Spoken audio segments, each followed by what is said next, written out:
We're joined on the Starline by a friend of the program and Associate Communications Director at Vizio. Time to go binge watching with our friend Chris Woolsey. Oh my gosh, Sean, thank you so much for having me. This is amazing to be back. It's always good. You're so kind, my friend. Let's go binge watching beyond the mic. Who is the best action star right now in your mind? Best action star? I'm going to have, you mean just in general, in the world? In general. Okay. I'm going to go with Matt Damon. Matt Damon? I think he's fantastic. I loved him in the Bourne Identity movies, but what I love about him, unlike some action heroes, he actually has a ton of range. He can do comedy. I loved him in The Martian. I loved him in Ford v Ferrari. There's something about him. He's just eminently watchable. I always believe him, and he's always engaging for me. Air, I don't know. I'll watch anything the guy does. For me, it's either Jason Statham or Liam Neeson. I'm excited to see Liam's take on The Naked Gun.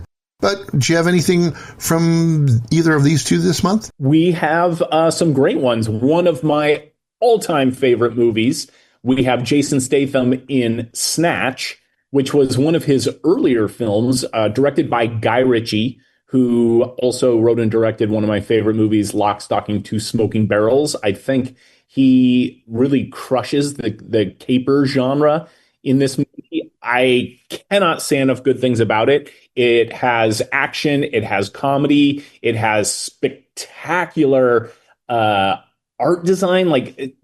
I love that Guy Ritchie had a vision for this film, because it could have been mediocre. There's been a lot of mediocre caper films, and I think this one is one of the best in class.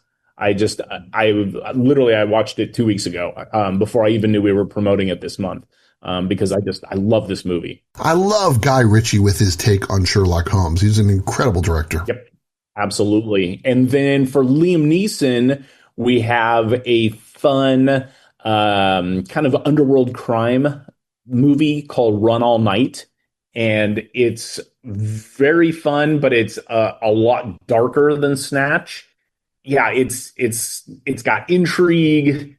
Liam Neeson is fantastic in it, and it has maybe one of my top 3 actors of all time, Ed Harris. It's really good. Liam Neeson's son runs afoul of some mobsters, and he needs to make a decision whether or not he's going to support and defend his son, or if he's going to throw him under the proverbial bus. And I think we all know what Liam's going to do. We know what happens. At least his daughter isn't getting kidnapped. Exactly. But he does have a certain set of skills. I'm not sure if you're aware of that. Which is the better actor, Antonio Banderas or Dwayne Johnson? Well, Antonio Banderas. I love him in pretty much everything he's ever done with Robert Rodriguez. And yet then I saw the trailer for The Smashing Machine, starring Dwayne "The Rock" Johnson. And I don't know if you have seen this trailer. I haven't seen it yet. Oh my gosh, it looks intense. It's apparently a true story, and it looks really compelling. And don't get me wrong, I love The Rock, and I'm not just saying that because if he punched me, I would never get up again. But I'm saying it because he's always super fun, but he's always a little cartoonish, at least often. Yep. A little cartoonish, whereas Antonio Banderas is a little more grounded, but this trailer for The Smashing Machine looks phenomenal, and he has dramatic chops, and I'm so excited to see where his career is going to go if this movie does well for him. So I'm going to actually go with Dwayne "The Rock" Johnson. So do you have any movies with them this month? We do. For Antonio, we have Desperado, speaking of Robert Rodriguez. Oh, what a great movie. Such a good movie. The sequel, but really, who are we fooling? It's a remake of El Mariachi. It was like, and I love El Mariachi, don't get me wrong. I mean, nothing makes me happier than watching filmmakers with $12 try to make a feature film. Like, I love that. I've read. But when they make a movie with a dream and $12, when they do get the budget to do some amazing stuff, it makes them so much better. It helps their creativity. Yes, absolutely, which is exactly what he did with Desperado. And it's so fun, and the effects are ridiculous, and it was violent exploitation to the nth degree. I loved it. Now, do you think Desperado was the origination of the violence that we now see in movies like John Wick? Yeah, boy, that's tough, because I feel like filmmakers like Robert Rodriguez and Quentin Tarantino, I feel like they were hearkening back to the exploitation films of the 60s and 70s. Which I think really influenced. And when you watch movies like The French Connection and you look at the like off the charts violence that were in some of those gritty Serpico, things like that, that I think were sort of the catalyst for the excitement of film that filmmakers like Tarantino and Robert Rodriguez had. I think those are probably more responsible for John Wick, but everything's sort of an iteration of another thing, and so I think that those films definitely were influential on seeing things like John Wick, which I love. Monkey Man, like these crazy off the charts violent films. I think they're very interesting. Since it's back to school time, you've got to have a couple movies with a back to school theme. Right? We do. We have a couple, because there is part 1 and part 2. We have the Schwarzenegger classic, Kindergarten Cop, which it is not a tumor. Exactly. It's one of the most iconic lines in film history. And I was talking to my wife last night. I'm like, he has so many, for somebody who most people sort of scoff at his acting ability, which I think is a mistake, because I think he is actually a good actor. And I think he moved from being just an interesting set piece to actually being an actor in his, especially in the kind of the later half of his career. He moved from being a beefcake and a strong man to someone with a little bit of range. Yeah, absolutely. But he has some of the most iconic lines of any actor in Hollywood. I mean, I'll be back. I'll be back. It's not a tumor. I kill you last. I mean, there's so many fun little like quips that he has through the years, man. He's amazing. But yeah, so we have Kindergarten Cop. Very fun. He is a police detective who has to pretend like he's a kindergarten teacher in order to track down some ne'er-do-wells. And it's ridiculous and amazing at the same time. It's very fun. But then we also have the sequel, 2016's Kindergarten Cop 2, starring Dolph Lundgren, if you can believe that. Who, by the way, I can't remember if we talked about this before, is not only is he like 11 feet tall and 400 pounds of pure muscle, he's also a genius. So he is a Fulbright scholar and has his master's degree in like chemical engineering from the University of Bonn or some crazy thing. You think they're smart to know all their lines, and then sometimes their script changes day of or right before a shot. Dolph was engineering smart. Yeah, crazy, right? My son and I just watched Another Round starring Mads Mikkelsen. And like Christopher Walken, I had no idea he was a dancer, and does the most incredible dance routine at the end of the film.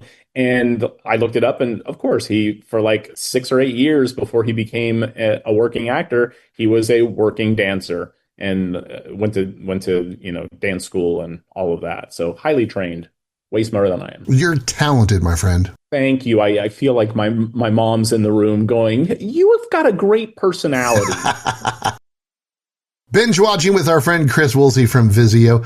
And a brief reminder, Chris Woolsey is my friend, and I enjoy talking TVs and movies with him, but there is no sponsorship with Vizio, and I do not get anything from them, just like talking with my friend. With that being said, it's time for the Fast Four. 4 set of random things, Chris. All you got to do is going from easy to impossible. You're 8 for 8 so far. I'm going to try and stump you this time. See if you can guess what they all have in common. There's no pressure. Okay. All right. Fair enough. We'll start with easy. Richard Dawson, Linda Hunt, Jamie Lee Curtis, and Linda Hamilton. Okay. They were all in movies with Arnold Schwarzenegger. Correct. All Arnold co-stars. But can you name the movies? Let's see. The Running Man. True Lies for Jamie Lee Curtis. Terminator 1 and 2 for Linda Hamilton. And Linda Hunt. I know she was because the rest of them were, but I can't think. Please help me. Fill in the gap. Kindergarten Cop. Oh, of course. Duh. We just talked about it. Yeah. A plus, my friend. Medium, Jason Statham, Burt Young, Jason Momoa, and Sir Roger Moore. Okay. Well, the thing is with you, Sean, your interviews are actually meta because the questions actually like parallel other things we've already talked about, which is bananas. The level of thought that you put into these interviews is just mind-boggling. They are all co-stars of Dolph Lundgren, star of Kindergarten Cop 2. And yes, I can name the film. All co-stars of Dolph Lundgren. Name them. Jason Statham was Expendables 4. Burt Young, who, by the way, is one of, next to like Bruno Kirby, Burt Young may be my favorite character actor of all time. Paulie from Rocky 4, of course. Dolph Lundgren's famous, if he dies, he dies. And then Jason Momoa was in Aquaman. And Sir Roger Moore would be A View to a Kill. Very nice. Let's go to the hard question. Brendan Fraser, Benicio del Toro, Kevin Costner, and Casey Affleck. Can I hear those names one more time? Brendan Fraser, Benicio del Toro, Kevin Costner, and Casey Affleck. Okay. They were all Academy Award winners? That is correct. All Academy Award winners. Brendan Fraser for The Whale.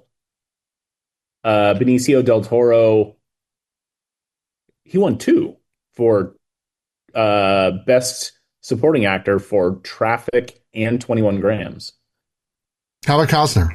And Kevin Costner, of course, won Best Actor, Best Director, and Best Film for Dances with Wolves. And Casey Affleck, Manchester by the Sea. I can't win. I gotta stump you. Let's go to the impossible. The Painted Veil, The Assassination of Jesse James by the Coward Robert Ford, Snatch, and The Italian Job. Oh my gosh. How do you sleep at night? How do you sleep at night, young man? I don't. The Painted Veil, Assassination of Jesse James, Snatch, and The Italian Job. I know Brad Pitt's in 2 of them, but that's all I can come up with.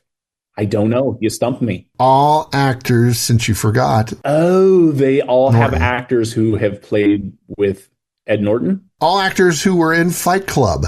Oh, that's right. Oh my gosh. Horrible.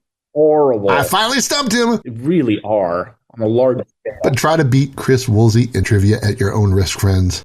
Let's sneak in one more with Chris Woolsey from Vizio. You spent the summer overseas. What's the best thing you saw during your trip? I have got to say, we saw a lot of great things. We were in Paris and Bruges and Amsterdam and Spain.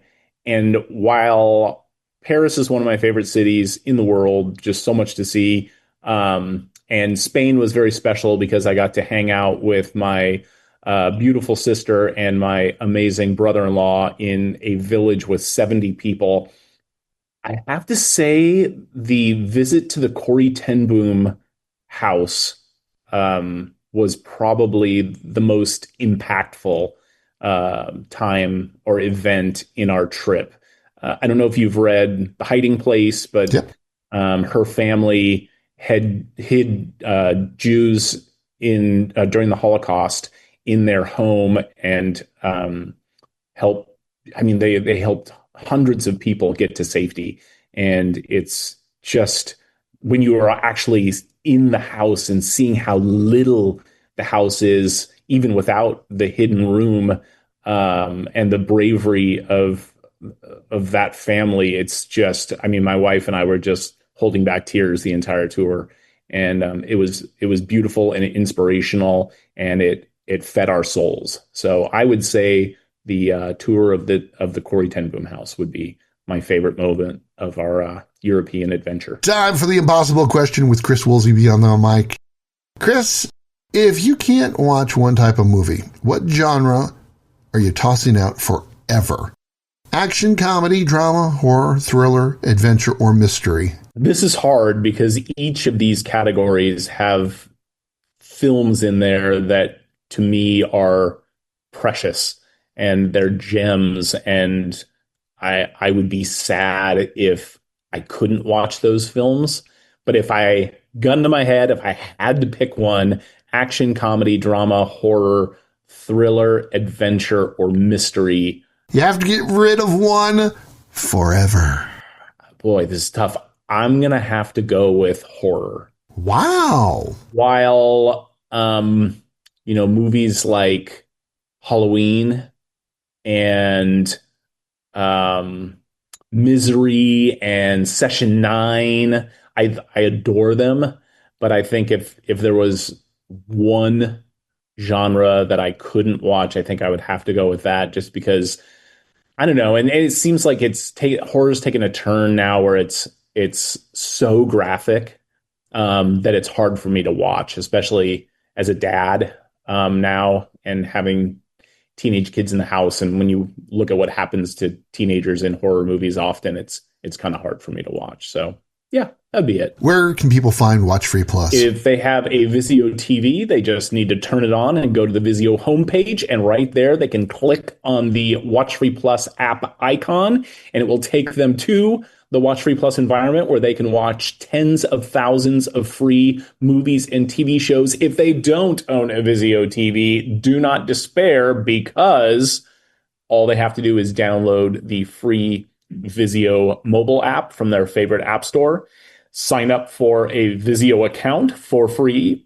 click on Watch Live TV tab, and they will be able to go to over 300 free streaming channels, again, with tens of thousands of movies and TV shows, and they can watch till their heart's content, even if they don't own a Vizio TV. He'll be back in October to get us ready for Halloween, enjoyed a European summer vacation, and eliminated horror forever. He wants you to enjoy movies with Vizio. Chris Woolsey, thanks for taking the time to talk with us today. Are you kidding me? Highlight of my month. Thanks for having me. And that, my friends, is Binge Watching Beyond the Mic. If you're enjoying these conversations, please check out another Beyond the Mic episode to find more actors, artists, and people you need to know. We'd also appreciate a like and subscribe on the Good Pods app.